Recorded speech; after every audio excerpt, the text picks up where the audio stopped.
kama lele mama. Kama malezi ya mama, kama kitu cha mzaha. Mjinga anakuchezea na kupatia shilingi 10 unasema wewe peke yako. Unaalikwa kukutana na watu wa fikra unasema nitalipwa nini? Yaani wewe utoto umekuwa ndio mwelekeo na mtamshi yetu kama Wakenya. Lakini vile mwenyeji wetu amesema tunapitia pahala nyeti. Pahala ambapo mle mzaa tumeufanya kwa miaka imepita. Hauwezi ukaendelea tena.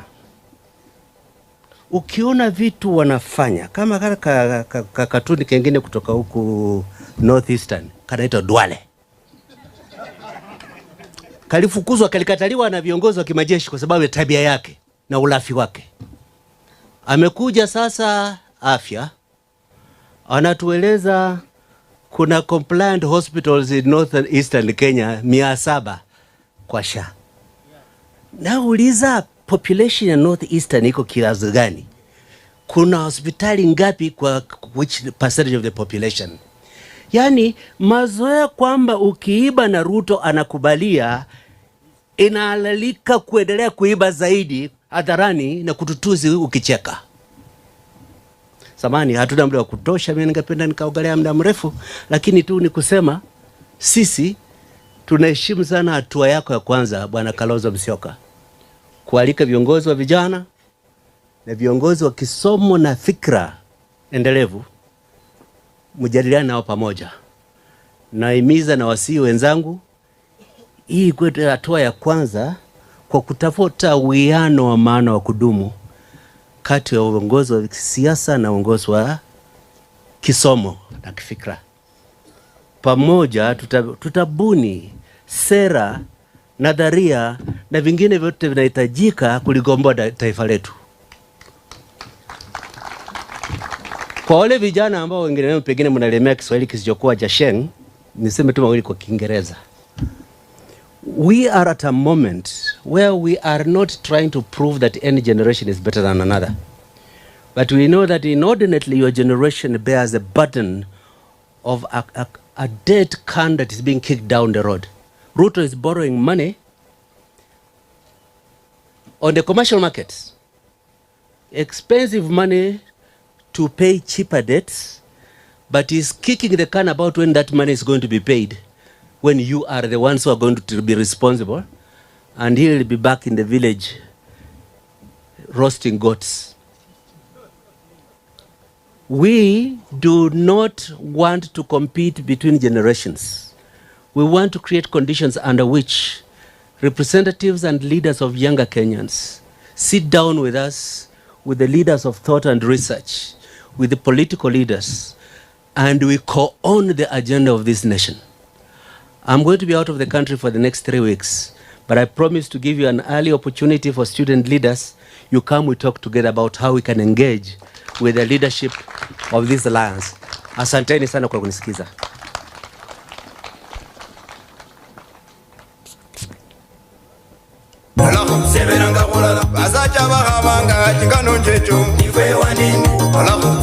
Kisa aliongea kama Mwalimu Nyerere kabisa, Kiswahili sanifu, msomi kabisa, leaders of thought and research. Now, our brother JB, unajua wewe, you're from this region, you're one of our best, fearless, full of experience. The Attorney General of the Republic of Kenya would say, I cannot sign documents in Dubai airport. Right? Yani, yole jamaa wanaobeba haya yote yakiwekwa mbele zetu, watu watastaajabu. But these are champions of change, fearless champions. And here stands tall JB Muturi. Thank you. Thank you very much, Your Excellency, SKM, our host, the University Dons, comrades, colleagues, members of parliament, other invited guests. I will not attempt to be as fluent in Swahili as my good friend Mugisa will start laughing at me before we get to Thika. But let me give thanks to His Excellency Stephen Kalonzo Musyoka for indeed inviting us to come and listen to the leaders of thought and research alongside the wise people. You know, I don't want to use the Bible.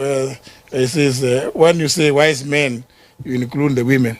I think let's agree they are wise people because they are of both gender. You know, the priest, the preacher,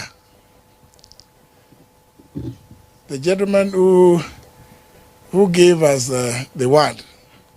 At some point, I thought he was pointing at me because he spoke about surrounding yourself with wise advisors. And because I'm not in a hurry.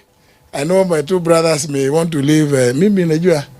For those who understand Kikamba, Nemusi. In fact, across the main road, my brother Steve, I told you the other time when we were here, across the main road, I also have a small place where I could, if it got very late, and if Steve was to chase me out, I would just cross over and sleep. Kwa hivyo niko nyumbani.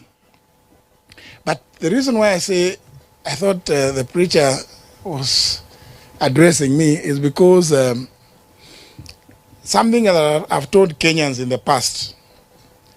And let me just repeat it so that you can see how it fits to what the word told to us was all about.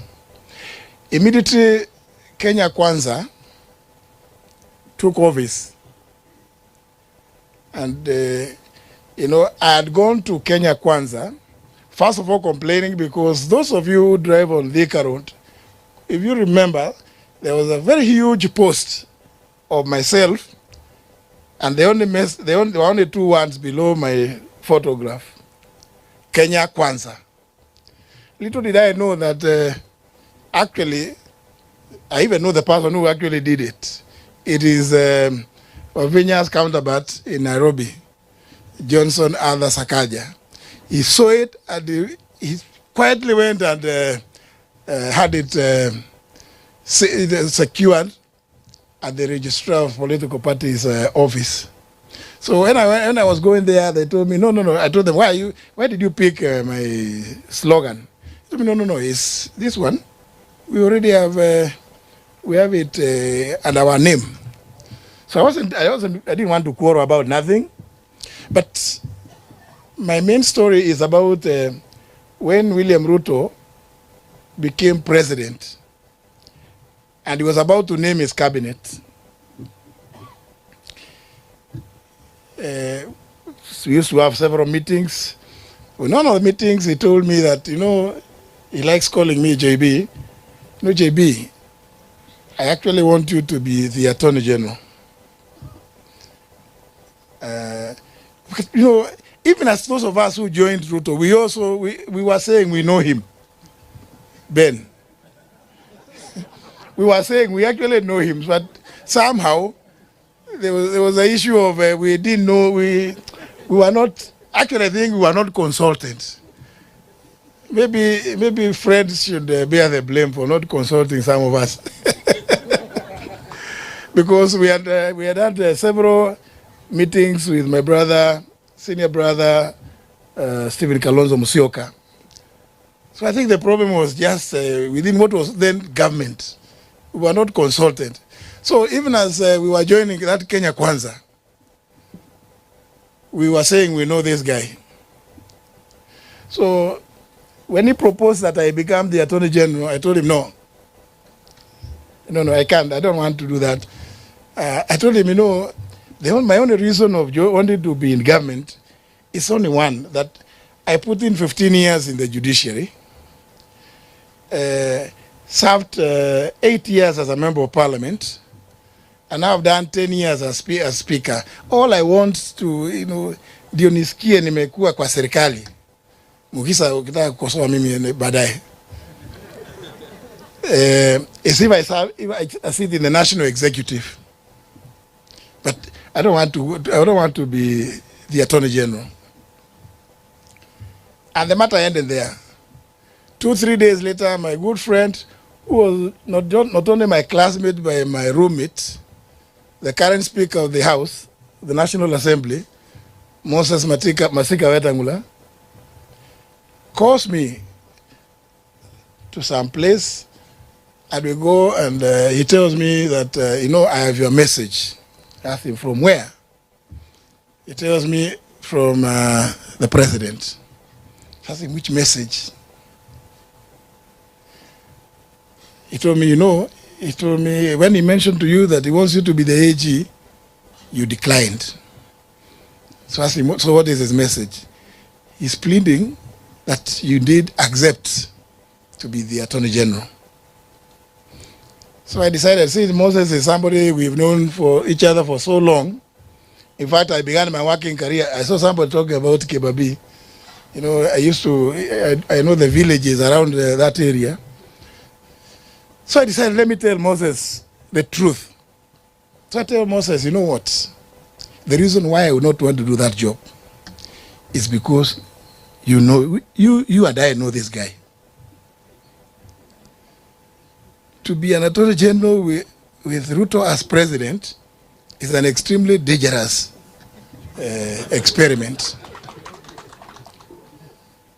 So we talked with Moses. I told him, you know what? The AG's job is to advise.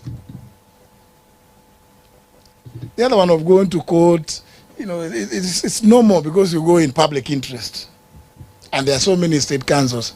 But this one of advising, you must be clear that the person who you are advising also wants to be advised. And this is why I bring in the sermon. That, you cannot advise somebody who cannot accept advice or take advice. So, because Moses told me now that is hiyo ni kali, siwezi kumwambia hivyo, wacha nimwambie tu bado unakataa. So when we met later, again, ananiambia sijamalizana na wewe JB, unajua, tukaenda, najua anakunywa chai mingi. Tukaenda, tukaketi tena, chai mingi. Then I decided, let me tell this guy the reason why I do not want this job. And I told him, you know what? As AG, I would date a situation whereby my advice will not be taken. Because I cannot advise in a manner that is inconsistent with the provisions of our constitution. And what I fear about you, now I told him direct, is that, I may give you advice which you may not like. Na tutekosana. What the guy told me? Exactly, JB. That's why I want you there. I want somebody who is firm and who is never shaken.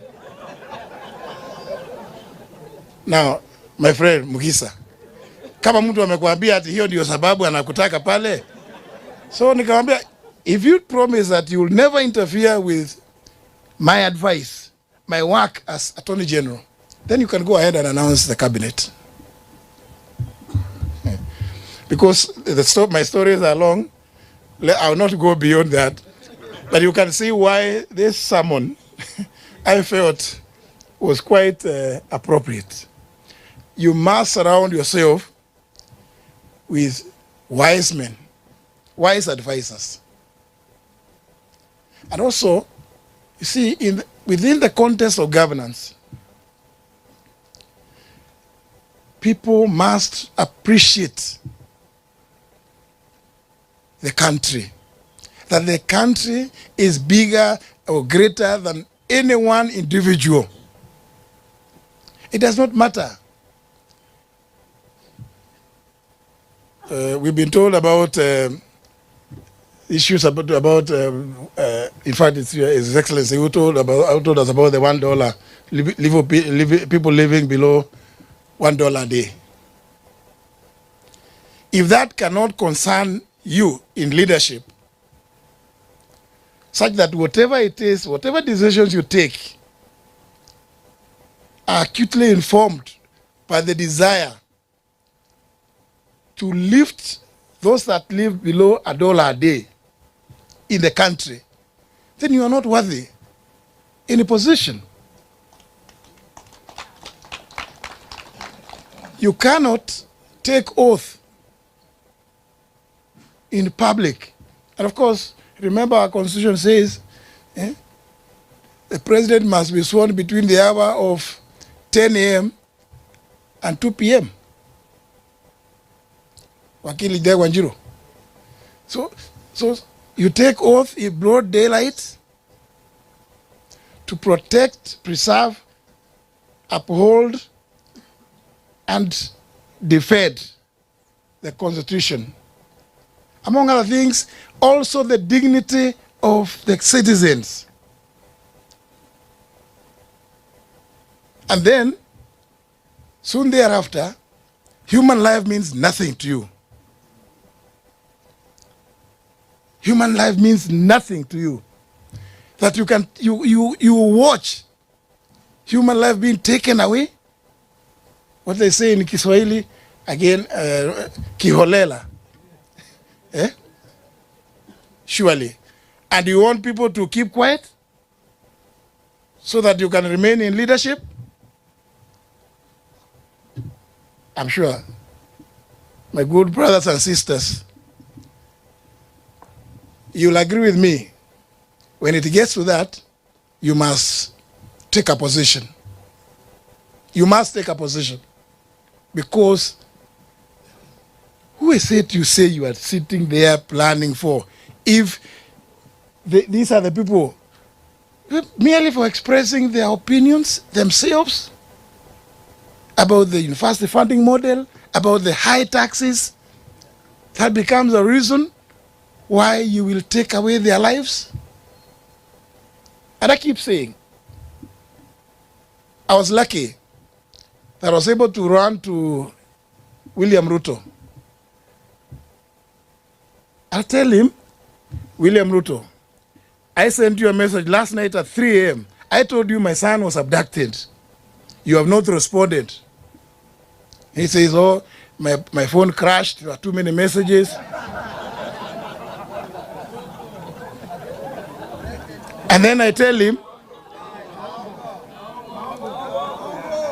and before going to him, I had tried to get to talk to anybody, including, I don't want to now, but our good friend from Tharaka, Kindiki, who was then in charge of Interior.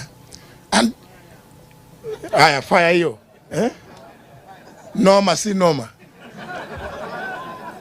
And he too had the audacity of replying to me that, no, I can tell you. Because I told him, Nuldin knows where my son is. And Kindiki called me twice. I told me, no, it's not true. I have spoken to Nuldin. Asked him, but Kindiki, if you have spoken to him, why is it that he cannot pick my calls? We sit together in the National Security Council. Why? I mean, does he imagine that it's not a love affair? Since last evening, I've been trying to call him and he cannot answer my calls. So I go, given that situation, Mugisa, I drove to State House and I told Kasongo, look, my son was picked, and then he's telling me, oh, my phone crashed. I said, no, just call. Call Nuldin. I'm standing next to him. And he calls Nuldin. He said, Nuldin, are you the one holding Muturi's son? He said, yes, sir. Efandi, yes. Just release him. And Nuldin says, And I could hear, Your Excellency, in the next 1 hour, you'll be at home. Surely. I imagine how many parents in Kenya have been agonizing to date. For some of them, we were with you, Wakili Njiro and Dan Manzo. Some of them they don't know where their children are. They disappeared without trace to date. They cannot reach William Ruto. I was lucky. I was able to reach him. But isn't it obvious? Does it require any dons? If he calls this one person and he tells him, release him, do we need to go out there asking who has been abducting these kids? I mean, and remember when he was challenged on 27th of December last year at Homa Bay by Raila, he said, I'm going to edit. Much later this year, at the visit, at the press conference they held with the president of Finland, in answer to a question by one of the journalists there, what did William Ruto say? All those who had been abducted have been released and taken to their homes. So Kenyans, do we have any doubts as to who is abducting? Because how would you release somebody whom you don't know where they are? I mean, it's obvious. And then when you turn around and purports to set up a committee,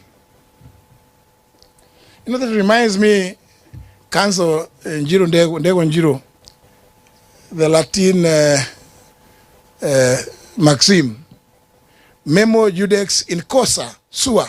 You cannot be a judge in your own cause. William Ruto, we have tremendous respect for Makawa Mutua. Makawa Mutua is somebody we respect. In fact, we were with him in the university. He was a year behind me. But surely, because we know people go through, tunaambiwa siku hizi kuna mwosho moja.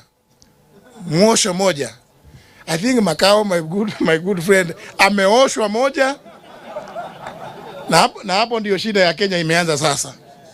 Because it is not possible for you to say you are going to do a framework for compensating those who may have been injured or killed during the protests. It is not possible. I'm going to sit and I want to listen more to these great people, Your Excellency. Thank you very much for listening to me. Well done. Thank you. Umesikia jamba kabisa. Well, before I call Fred, I talked of building a team.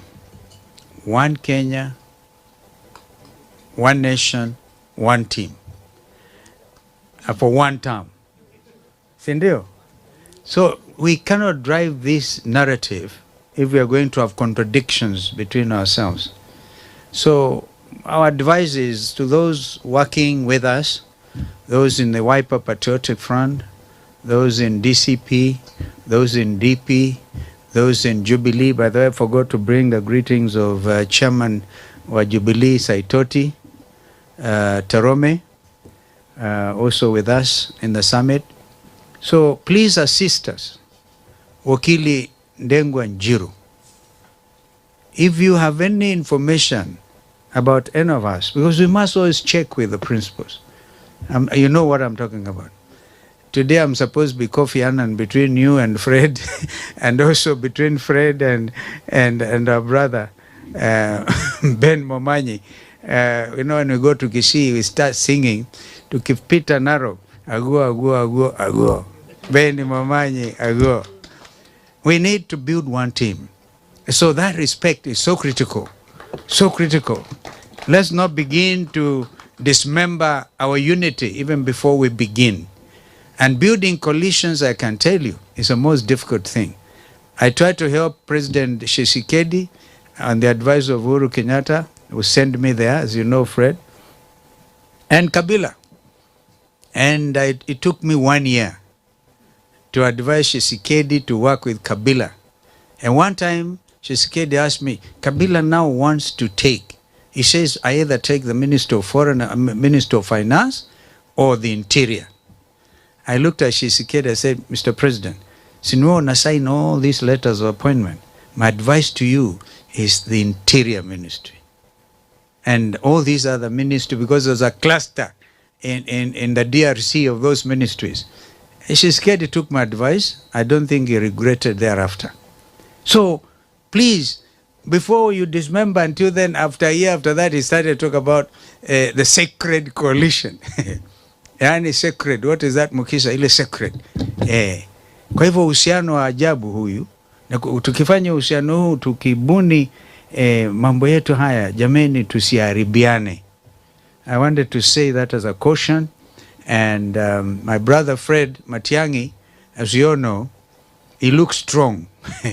Hata akiingia hapa, utaona Mukisi strong. Si namna hiyo?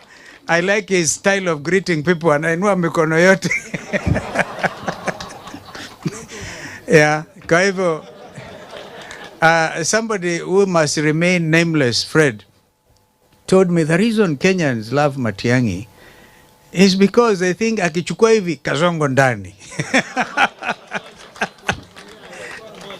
Kwa hivyo basi, karibu sana ndugu Fred, and thank you for coming. Thank you so much. Thank you.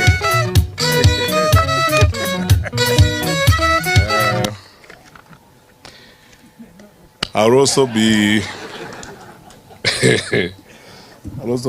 I'll be very brief. I'll speak for less time than my predecessors because they have said all the wonderful things I was going to say. My elder brother and my friend, Your Excellency, Vice President Kalonzo Musyoka, my other elder brother and friend, Honorable Justin Muturi, Honorable Dr. Muhisa Kitui, another one of my elder brothers. That's a bit of being younger than them. I'm looking at all of them. My friend, Wavinya Ndeti, Her Excellency the Governor of Machakos, Honorable members of Parliament who are here, Makao Mulu, we work together in civil society, my brother Obadia, my very good friend Ben Mumanyi. I actually forgot to withdraw the request from Honorable Kalonzo Musyoka that this morning we prayed together and forgot about everything. Ndata ile kitu yangu ulikula nikusamee, nasema tatafuta ingine. Sitwa. And all of you wonderful people. First of all, thank you so much, Your Excellency, for inviting us. The reason I readily accepted when you asked me whether I would come for this lunch is because I am determined, and I'm going to say it here, I'm determined, like all reasonable people, to start speaking against the nonsense that goes on around this country. Because you see, the Honorable Kalonzo Musyoka and I have been the targets of choice for this administration for propaganda, malice, and cyberspace nonsense. You know, what they do is, and I keep saying all the time, I actually wish they spent as much time on the right things, or even the money they are spending, paying bloggers and all that to, you know, politic and lie about us and create things about us. Why don't they give that money to schools so that we can actually continue free primary education? So that every day, my brother Omingo Magara, who's here, and I, we just keep asking ourselves the question, how bad can it be? But look, let me pause there and say this. Listening to Honorable Justin Muturi speak, and by the way, this is, for me, this is my best possible audience I would talk to. This is my ultimate comfort zone. This is where I belong. You know, I've seen some of you, my colleagues, you are here from the university. You know, we taught together at the University of Nairobi. I think I probably am still a member of the senior common room at the University of Nairobi. And, you know, and you wonderful students, you know, the source of our inspiration and satisfaction all the time. And therefore, this is the place where I would speak to you candidly, straightforwardly, without drama and innuendo, and tell you things as they are, because here, logic and reason rules. Because, and so I start by saying this. 3 points I'll make. Listening to what Honorable Justin Muturi says this afternoon, I keep asking myself this question I have wondered all along. After the elections in 2022, what is wrong with us as a people? Because I remember I went to a conference of bishops in Westlands when I was cabinet secretary for Interior, and a bishop challenged me about money and said, you know, these wonderful people in one party are going around promising everybody billions, Mama Mboga billions. Where have you taken the money? And I told them then, as all of you have proved today, that that is a lie. These people are lying to you. There's nothing they're telling you that is truthful. They're telling you things they think you would like to hear and vote for them. And I can almost swear to you, they will not fulfill any of those things they're telling you. They're just lying to you. These guys are just liars. That's how I coined the outbreak of lies after the COVID-19 outbreak.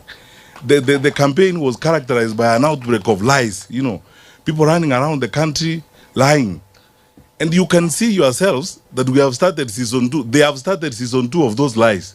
You know, we're flying around the country, they're telling people about empowerment. I mean, what will 64 shillings do to anybody? Or 100 shillings? Now they are bamboozling villagers, you know, with helicopters and so on. You know, you're smart people. I mean, you more than anyone else as educated people who have engaged in research, who analyze information.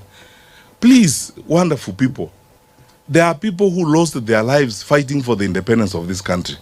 What we are being asked to do is nothing compared to what some of our forefathers have done. The sacrifices people have made to get Kenya to where it is. There are other people. I mean, I have to be honest with you, and then sometimes let's say things the way they are. There are people, including Muzeraila himself, who have gone to detention, and other people suffering for this country to get us to where we are today. And many of those people, I cannot name today, who went to detention, suffered, getting us to where we are today. What we are being asked today is to make the right decision for Kenya. And the right decision for Kenya is that our good friends in the administration have clearly failed to manage the country. And then you don't even need a PhD. It's not rocket science. You can see clearly they cannot manage the country. And in place of, because governments, if you are an incumbent government, you run on your record. Because what they should be trumpeting now is their record, saying, you know, please, we need more time so that we can complete this. You can't ask for more time to do nothing because you have done nothing. You're asking for more time to do more nothing, you know. But that is what this is all about. And for you guys who are here, wherever you go, the challenge we have, and that's why I would like to be very direct on this matter, the challenge we have is to talk to fellow Kenyans. Forget about this business of the tribes and regions, I don't know whose turn it is and so on. Look, we are facing a real danger as a country. Look at, I can speak to you as a former Minister of Security. Look at what's going on in Madera. How? An independent country like this that's supposed to have an infrastructure in place and so on. What is that going on there? Look at what's going on in our cities and so on and so forth. You know, the rate of crime going up, you know, every day and so on. And if you doubt me, talk to people in the security sector in the country. They tell you their woes and their challenges. People talk to us. People are even going to whatever extent to look for private opportunities to speak to us. Their woes and their cries and the challenges they're facing, how they're facing all these problems. So I want to ask you this question. Surely, you're all intelligent people. We're all intelligent people as we're here. What are we waiting for? Do we even, Honorable Kalonzo Musyoka, do we actually need to campaign? What do you want us to tell you? You know, President Kibaki used to say, unataka tukuambie nini? What do you want us to tell you? Yeah. Yeah. What do you want us to tell you? Honestly. That describe what? You can see what is going on in the country. And then you see all these dramas that are going on, you know, because the character of people who cannot deliver is clear. They will dramatize everything. They spend all their time on nonsense and the things that they lie. They use excuses every day and so on and so forth. I was in the US when I saw a letter. They have choreographed a letter purportedly from the chairman of the AU addressed to the head of state here to nominate or appoint Kalonzo Musyoka to go and do something in Western. You know, it takes time to pay people to spend time on that kind of nonsense. I mean, for a country that is supposed to be going forward, that's what they are spending time on now. If you look at the amount of money they are spending, those of you who come from Kisi, you know this. 2 months alone, the deputy president and some group of people have gone there 9 times, a record 9 times, supposedly for empowerment. 100 shillings, 64 shillings, you know, hustling villagers, we are empowering you, and so on. I mean, by the way, you don't even need a meeting. When you work, you don't need a meeting. Your work will speak for itself. Amana mnagani? Yeah. Your work will speak for itself. In fact, you will not even need to ask people to re-elect you. People themselves will be saying, let's give these guys another term. If they are going the way they are going, let them complete what they are doing. So, but what are they going to complete? Nothing. Give you more time to complete nothing. I mean, so, yeah. So that is it. When my brothers and sisters, I want to speak to you from the depth of my heart. We are in this, Honorable Kalonzo Musyoka and these brothers and all of us, we are not in this because we are bored or we have nothing to do with our time. We are in this because we want to make a contribution, because we are shocked at how our country is going down. That's all. And you can see it. It's not, we are not coining it. We are not inventing it. You have pay slips in your pockets, don't you? And you see what, so sasa as President Kibaki would ask, sasa unataka we unaona na unataka waambiwe. We tell you. What do you expect from us to tell you? Time is here for this country to be in the hands of different managers.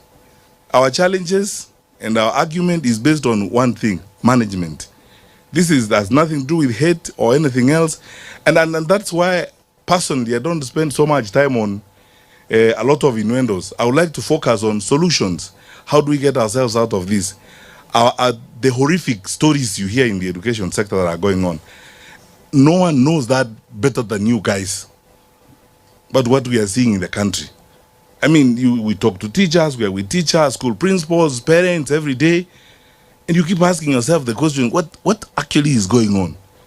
And so what do you want to hear? All those parents of Kenya, all the teachers of Kenya, wherever you meet the teachers, ask them a simple question: do you want to continue this way?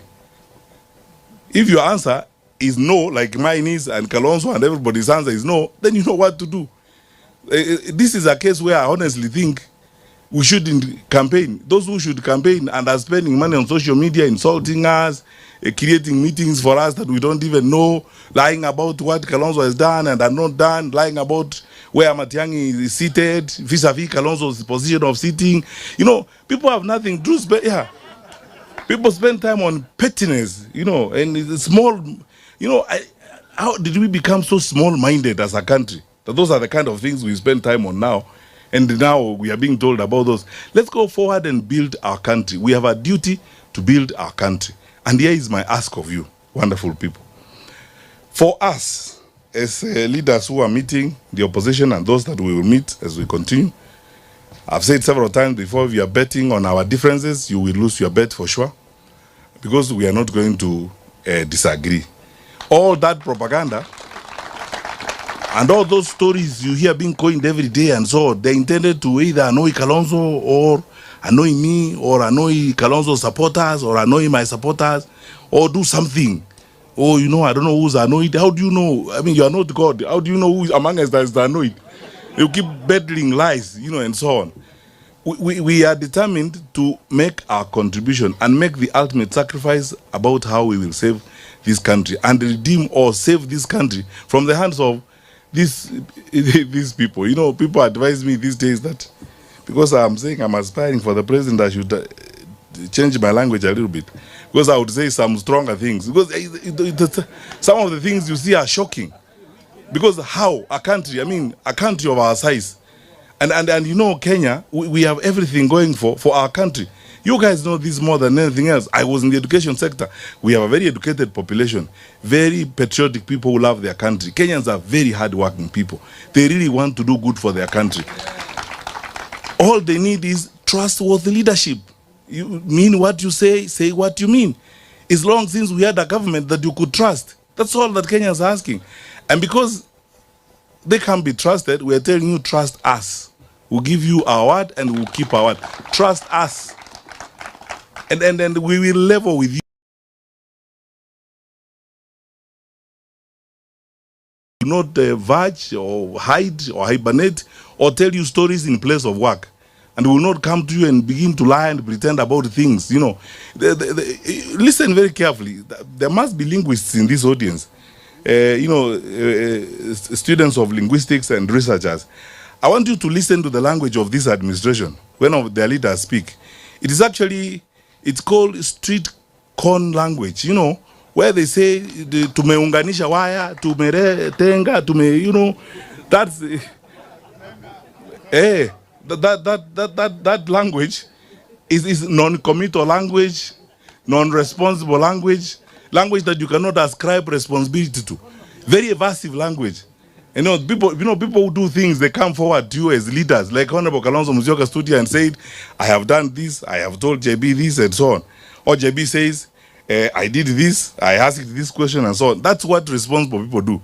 But those who are evasive, who evade responsibility, they draw in that language, that evasive language. And kuunganisha wa is now what?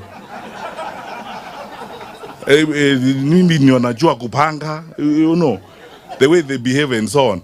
Kenya is better than this. We are better people than that, I believe. So, thank you so much for this audience, and Your Excellency, you have led the way. This is what we are going to do for several days. We agreed. A consensus building, having small group meetings like we are having here today, talking to you and listening to you, getting ideas from you. Dr. Moyo, thank you for the sermon. We will surround ourselves with you, smart people, advising us on what we need to do. And we will do this until that time when we get to a point and say which one of us is going to be the captain to lead the team for transformation. And we will continue to work together. And you are friends because you have nothing to run on, you have nothing to defend. It's only propaganda you can do. Please carry on, because in any case you must find something to do. So if that is what you have found to do, carry on with it. As we carry on with the plan we want to build and the platform we would like to build to move our country to the next level. And we will soldier on as leaders outside of government. And finally, my brothers and sisters, I say this every time I have an opportunity to talk to Kenyans. We are stronger, and there's nothing wrong with our country. I mean, this is a wonderful country. It's our only home on earth. God has been kind and gracious to us and gifted us a wonderful country. Let's take care of it. The challenges we have, the momentary challenges in our leadership, are not our destiny. You know, that language, those kind of lies. You know what Dr. Kitui was asking here? You university professors are researchers. You know, when a guy tells you that they are of the place, we were actually working the math in the morning together, and we were saying it must mean that every 5 or 10 households in that area has got a clinic. Is that possible? You expect that we will believe that? You know, so you know, please let us not accept these intellectual insults and this abuse we are getting as a people. Let us stand up, crank ourselves up, dust ourselves together, move forward, vote these fellows out, and form a government that will take Kenya to the next level. And demonstrate our seriousness as a country. We are a serious country. We cannot be managed like this. We are serious people. How can we accept to be managed like this? And indeed, we have capacity to manage ourselves better. So, my parting shot, Honorable Kalonzo Musyoka, is let's do every one of us who are seated here. I want to ask you, please, prepare to do a good thing. You know, in life and in the history of your country, you do a good thing when you improve your country's welfare. And now, as we are moving forward to the elections, please prepare to do a good thing. And the good thing can't be returning these people. So you know what the good thing is. And you educated people. Yani kama tuko namna hii vile tulivyo baada ya miaka 3. Another 5 years of these people, do you think you will have a country? Utakuwa hata umeuzwa wewe mwenyewe unafika Dubai. God bless you, my friend.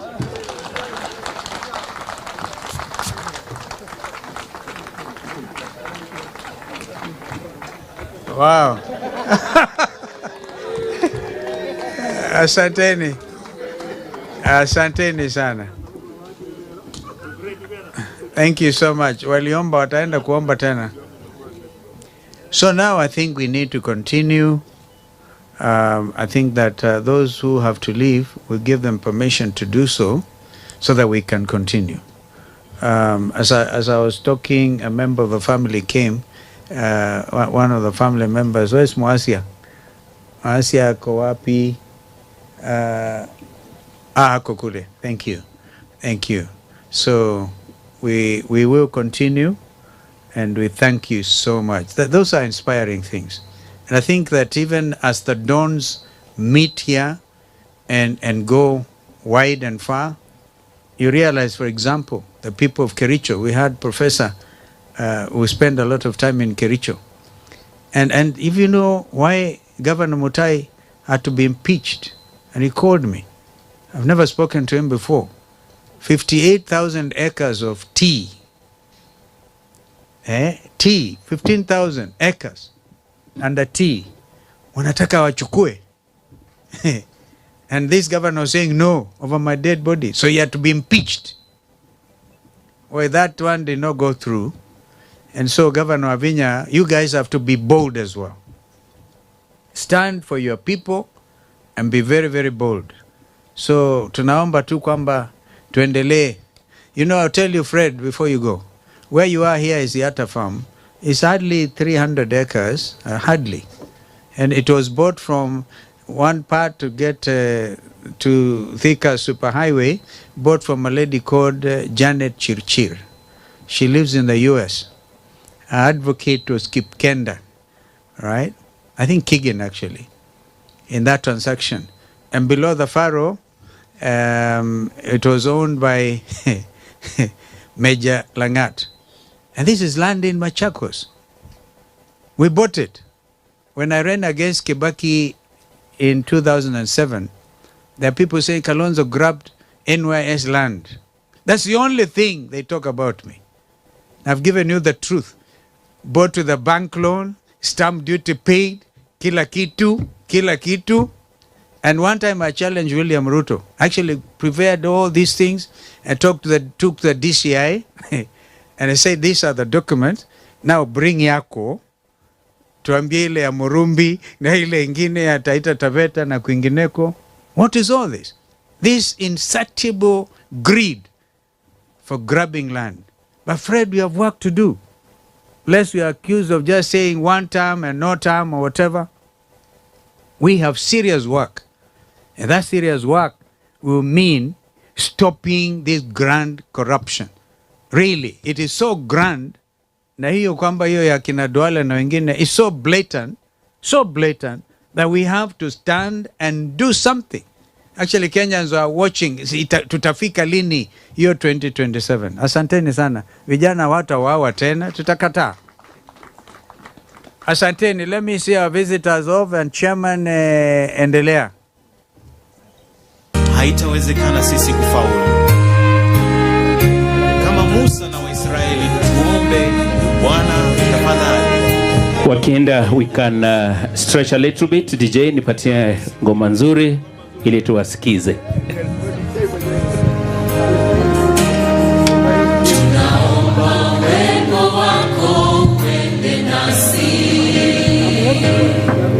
Ewe Bwana wa Ngao.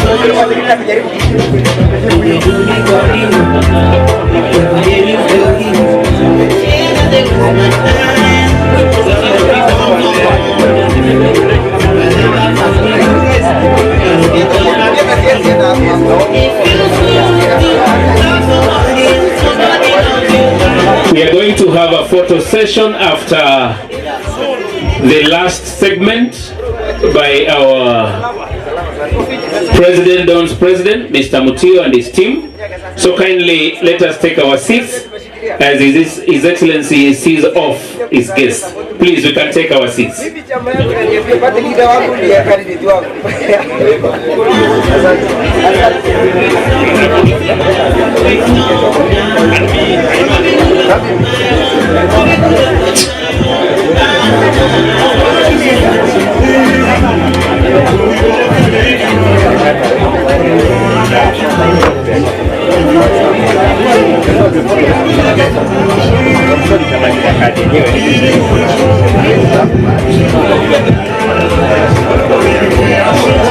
Tafadhali, our students,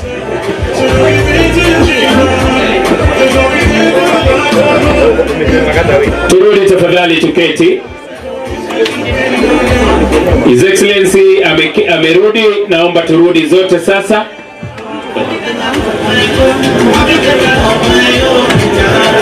Turudi tafadhali. Thank you very much, our principals.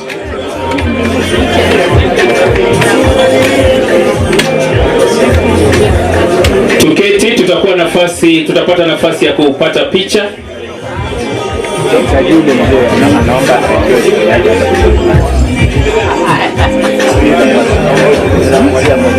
Tuketi tafadhali. Our able media teams, please, let's take our stance. Media, please, tuketi. We'll take less than 20 minutes, alafu tutamaliza. Makuna.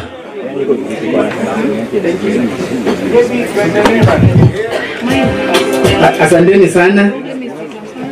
Ndio tuweze kumaliza, tuna kazi ya kufanya. We have a lot to do kindly. We are very sure we have not done the full introductions. Kindly we shall do that.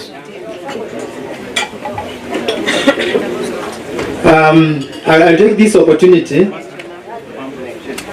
to call upon one of us to do an expose of the theme, kindly.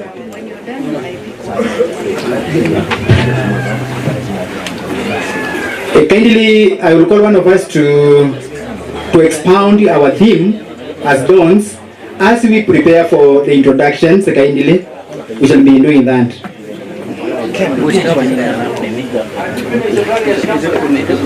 No, we did not. I will just. Okay.